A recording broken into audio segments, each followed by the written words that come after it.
So I'm back in sunny Oxford. Not so sunny, it was pissing it down earlier.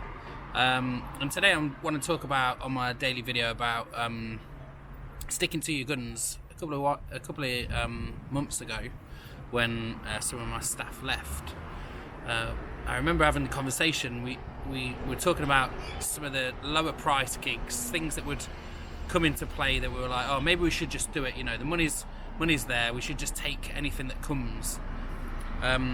That's the conversation I had, and I was always like, well, no, I don't really like that. You know, our price is our price, and we should stick with our price.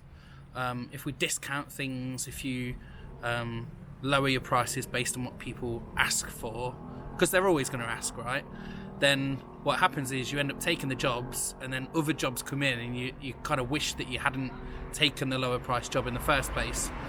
So when the guys left, and when we changed what we were doing, we kind of packaged up a couple of products, and I decided at that point that, hey, if people ask me to discount my products, if they ask me for lower prices, my answer was going to be no.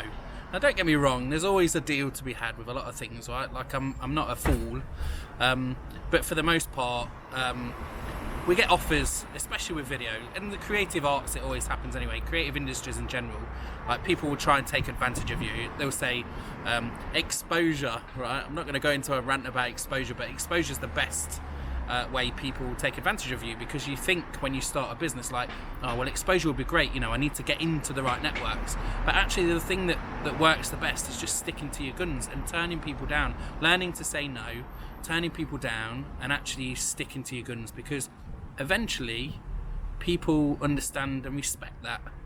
And actually I remember way early on, probably 2 years into the business, we worked with a local magazine, and they said, oh, we'll give you some adverts in the magazine. Now, I don't think anyone reads the magazine, so it was kind of pointless, but the person that was running the magazine had a great network, so it was like, oh, we should do this anyway, you know. But we never really made any money from them, and it was ridiculous, because what then happened is when they used the exposure, the network that they had, they would sell us into other businesses at next to no money. The value they'd put on us, the value, or not the value they'd put on us, the value we'd put on ourselves by accepting that deal, meant that we always got shortchanged. We always got shortchanged later on. So my video today is just about sticking to your guns, because I've done that twice in the last couple of days, in times where my brain says just accept the deal. I've stuck to my guns, and both times it's paid off. Both times I got exactly what I wanted out of it. So that's what's important. Alright, that's it for today, guys. Catch you tomorrow.